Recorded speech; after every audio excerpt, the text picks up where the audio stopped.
went and saw a film tonight, because that's what I do. I mean, I was supposed to go and see said film on a date of sorts.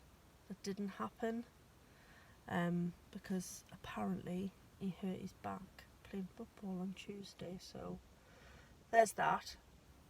This was a bit sad. Earlier I had myself a little cry on the sofa. I felt all sorry for myself. And then I went off to the cinema alone and watched a film about people hunting other people for sport. So, that took my mind off my non-date and crappy love life. So this film is called The Hunt. You may or may not have heard about it.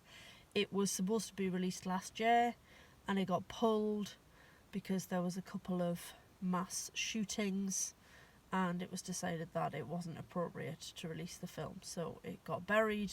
It's resurfaced now. So it's not the first time that real life events, sad real life events, have impacted on a film's release. Total sidebar, there is an adaptation of Shakespeare's Othello, which was set in a high school and moved Othello from being a captain, a soldier, to being the head of a basketball team. Sounds like a stretch, I know, but actually it was really good. If you ever get the chance to see it, it's called O, and it stars Mekhi Phifer, Julia Stiles and Josh Hartnett, which dates it, because you can tell, like, with that lineup and set in a high school, like, how long has it been since Julia Stiles and Josh Hartnett were high school age.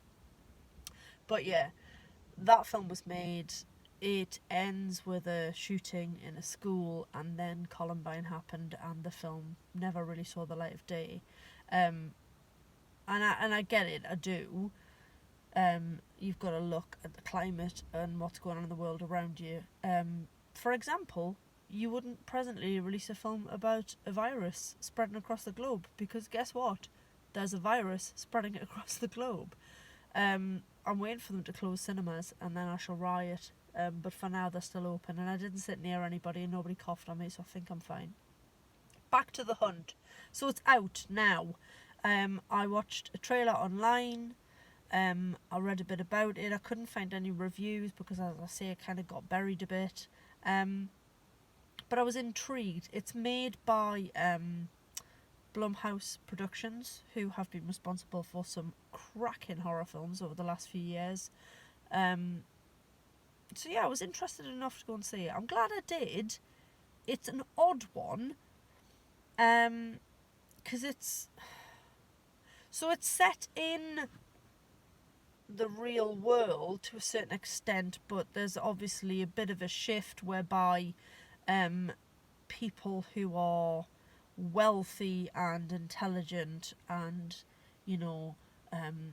consider themselves to be moral citizens, vegans, not racist, not anti-anything, really sort of upstanding citizens. They refer to themselves, or they're referred to as elites. And then your rednecks, your deep south inhabitants, your gun-toting, game-hunting southerners of the United States, they're known as deplorables.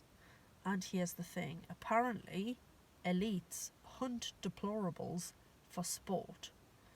So it kicks off with 12 people kidnapped and drugged and dumped, and then it's game on.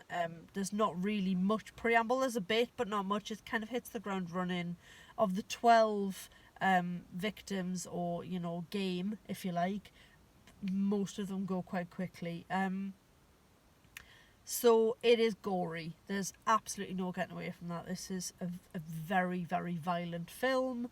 However, it's done in quite a tongue-in-cheek way. Now, I'm not saying, hey, isn't it fun? Like, look, everybody's killing everybody else. But there's a sort of, I don't know, almost not quite cartoony, that's the wrong word, but the score is very theatrical. Everything's sort of, I want to say hyper real, and I don't know if that's what I actually mean, but that's what's in my head. But it's all quite exaggerated.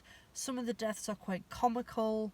It reminded me, or I wouldn't say reminded me of, but it put me in mind of Ready or Not, which was the hide and seek film I saw last year that I really, really liked, where it's like, whoops, somebody else is dead, somebody else has had their head blown off, and we're talking guns, grenades, knives, bows and arrows. It also made me think about the Hunger Games because it's human against human in a forest, but, you know, it's nothing like the Hunger Games.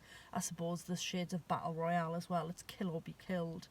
But the story as to why they're there and who's behind it all and also where they actually are, it went in a direction that I didn't expect.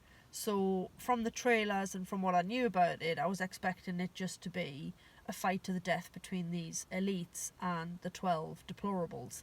And actually, that's not what it is. So it surprised me.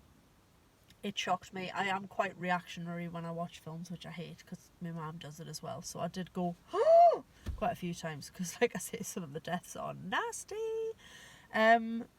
No real big names in it. I recognised Justin Hartley of Smallville fame. He played, I've forgotten his name, Oliver Queen?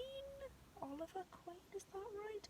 Green Arrow. Anyway, yeah, he played him. Very handsome chap. I recognised Hilary Swank, obviously, Oscar winner Hilary Swank, and Amy Madigan.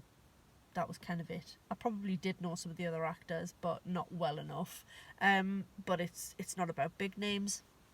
It's about violence and who's right and who's wrong and defending yourself and the delusion of the extremely wealthy, the super rich who think that they are better than everybody else, and if they're vegan and if they give to charity and if they, you know, went out and worked in Uganda, then actually that allows them to hunt these deplorables, these people who, you know, live in the south and drink beer and sit on their porches and all that sort of thing. So yeah, it was an odd one, but I'm glad I've seen it. It was entertaining, it was short, it was 90 minutes, which I appreciate.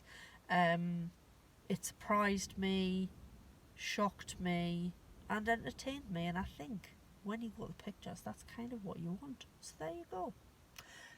So based on what I was saying earlier about my singledom, my not date that didn't happen, I can at least say I might be single, I might be on my own, but at least nobody's trying to kill me for sport.